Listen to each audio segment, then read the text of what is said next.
नमस्ते आदाब। मैं डॉक्टर आरिफ महात। स्वागत है आपका मेरे चैनल शब्द मंच पर।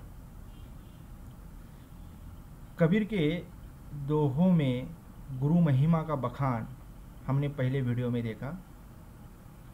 कबीर के कुछ और दोहों में गुरु महिमा का चित्रण हम देखते हैं। वैसे कबीर ने अपने जीवन में गुरु को बड़ा महत्व दिया है। इसीलिए वो कहते हैं कि गुरु गोविंद दोऊ खड़े काके लागो पाए, बलिहारी वा गुरु के जिन गोविंद देई दिखाए। अपने इस दोहे में कबीर कहते हैं, सब धरती कागज करूं लिखनी सब बन राय, सब धरती कागज करूं लिखनी सब बन राय, सात समुद्र की मसी करूं गुन गुन लिखा न जाए। कितनी बेहतरीन शब्दों में यहाँ पर कबीर ने गुरु के महत्व को स्पष्ट करने का प्रयास किया है।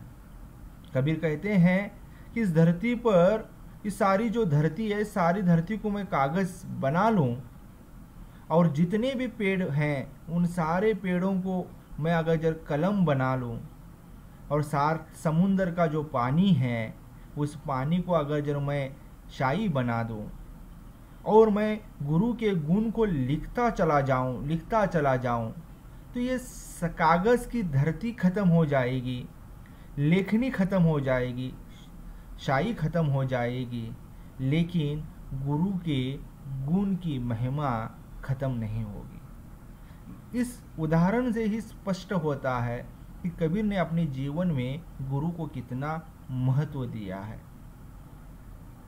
कबीर कहते हैं हमें गुरु के गुण के महत्व को समझना चाहिए, क्योंकि गुरु के सिखाए गए गुणों से ही इंसान अपने जीवन में सफलता हासिल कर सकता है। ऐसे सच्चे तथा ज्ञानी गुरु के सहवास में रहकर शिष्य भी ज्ञानी बनता है।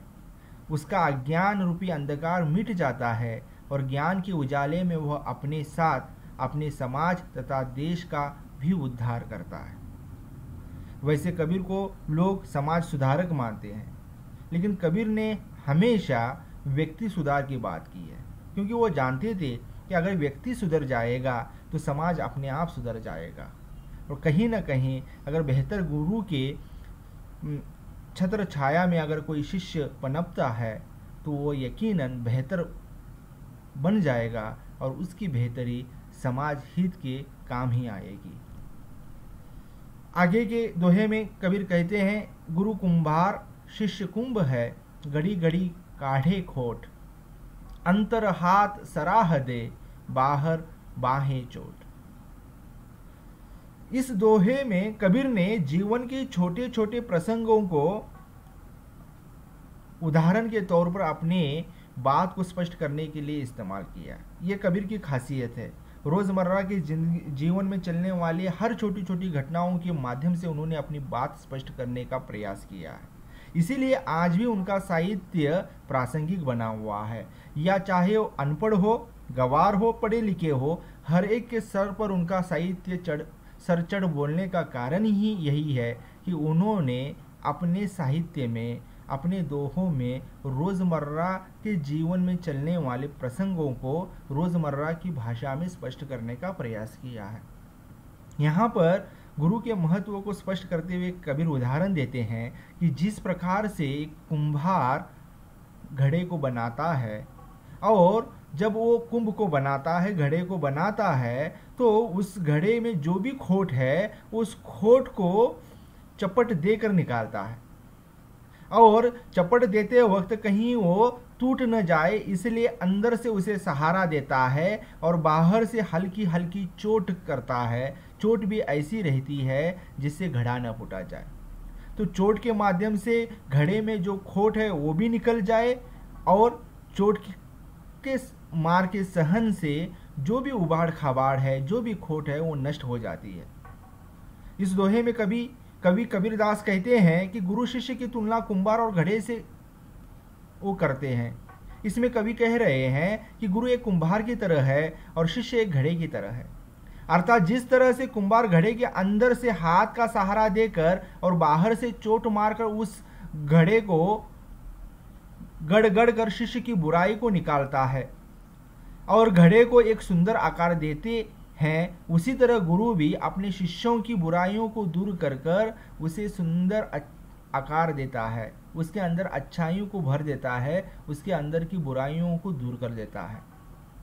आजकल जैसे कि हम रोज खबरों में सुनते हैं कि जिस तरह गुरु शिष्य का रिश्ता तार तार हो रहा है, अर्थात वर्तमान में गुरु शिष्य का रिश्ता उतना पवित्र नहीं रह गया और न अब गुरु अपने शिष्य की भलाई के लिए उतनी मेहनत करता है जिस तरह उसको अपने शिष्य के भविष्य को संवारने के लिए करनी चाहिए।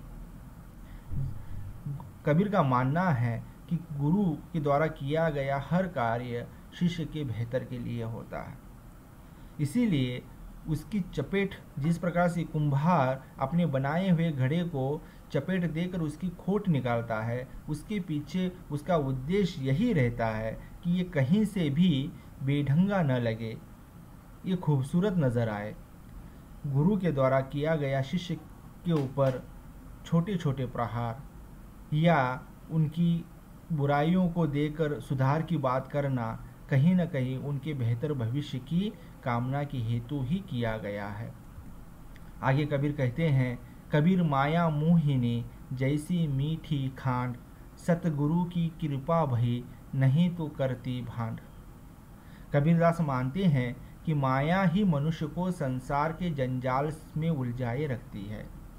वो शक्कर या मिश्री के समान मीठी होती है।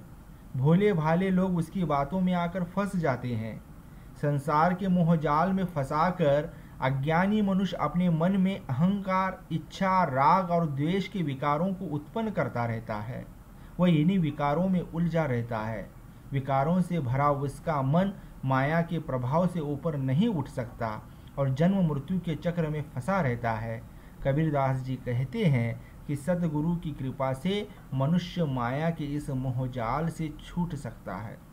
तो माया का यह मोहजाल छूटने के लिए गुरु का सानिध्य का होना उतना ही जरूरी है जितना जली हुई आग को बुझाने के लिए पानी की जरूरत होती है।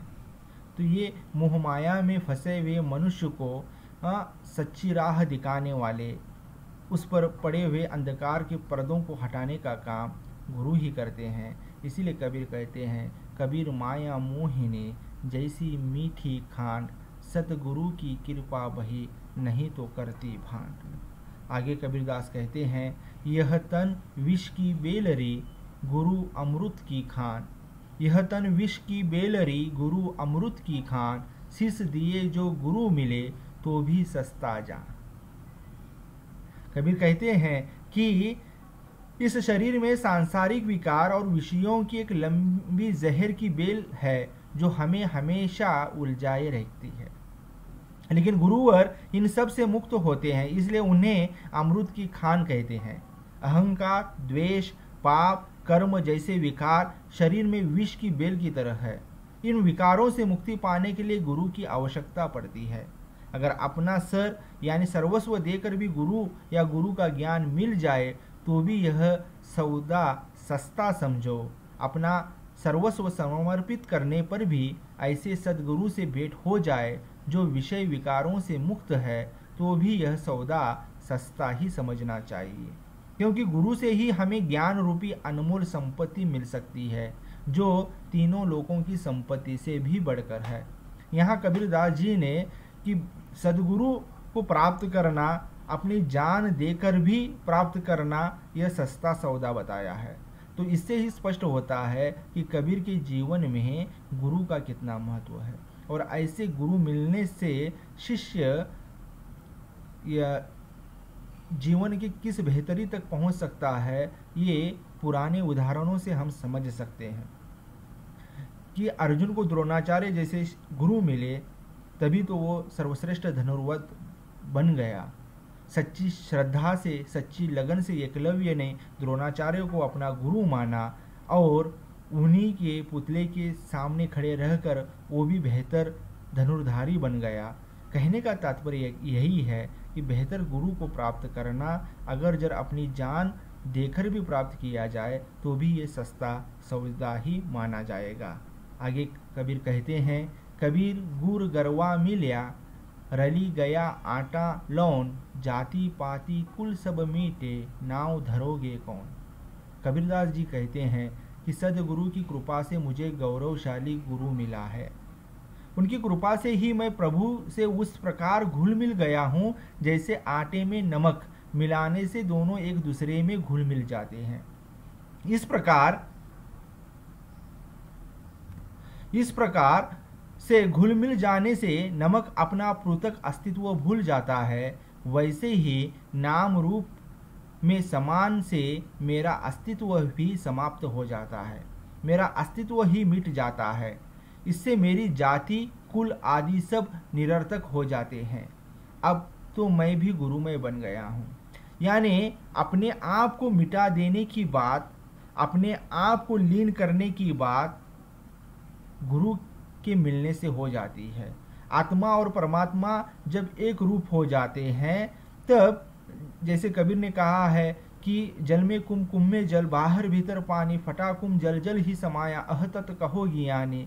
यहाँ पर यही बात, ये समझाने का प्रयास, इन दोनों बात, ये दो बातें अलग अलग हैं लेकिन वास्तविक रूप में एक ही है। इसे समझाने का प्रयास आटे और नमक के माध्यम से कबीर जी ने यहाँ पर किया है, और ये कराने का काम गुरु करता है। इसीलिए गुरु सर्वश्रेष्ठ होता है।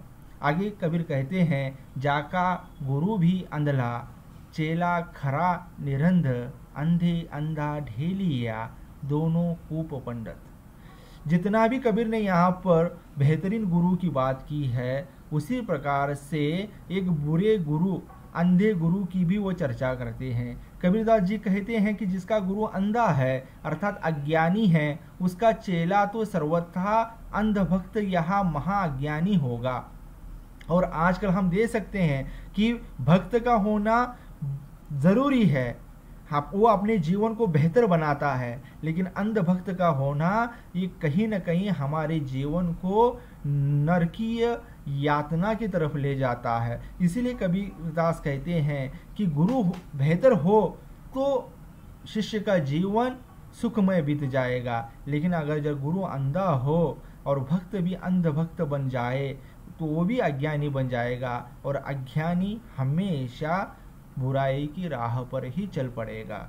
जब एक अंधा दूसरे अंधे को ढेलता है, अर्थात एक अज्ञानी दूसरे अज्ञानी को धकेलता है, तो दोनों ही अज्ञान एवं विष वासना के अंधेरे कुएं में गिर जाते हैं और खत्म हो जाते हैं। यानी गुरु से अपेक्षा की जाती है कि वो ज्ञानी बनकर शिष्य को सही मार्ग दिखाए, लेकिन जब गुरु ही अज्ञानी होगा तो शिष्य अज्ञान के कुएं में गिरकर अपना जीवन बर्बाद कर लेगा। कबीरदास ने यहाँ गुरु के ज्ञानी होने का महत्व बताया है। तो कबीरदास जी ने गुरु के महत्व को स्पष्ट किया है, लेकिन साथ ही साथ ये भी बताया है कि गुरु कैसा हो। कबीरदास इस दोहे के माध्यम से कहते हैं कि गुरु हो, लेकिन उस गुरु में ज्ञान का भंडार हो। अज्ञानी गुरु हमेशा चेले को गहरी खाई में ले जाता है। इसीलिए कबीरदास कहते हैं कि एक तरफ कबीरदास कहते हैं कि गुरु गोविंद दो खड़े काके लागू पाए, बलिहारी गुरु वा जिन गोविंद देई दिखाए। तो दूसरी तरफ कबीरदास कहते हैं, जाका गुरु भी अंधला, चेला खरा निरंध, अंधे अंधा ढेलिया, दोनों कूप पंडित। इसीलिए बेहतर गुरु अगर हो तो शिष्य हमेशा अंधकार से निकलकर ज्ञान रूपी प्रकाश की तरफ चल पड़ता है। धन्यवाद।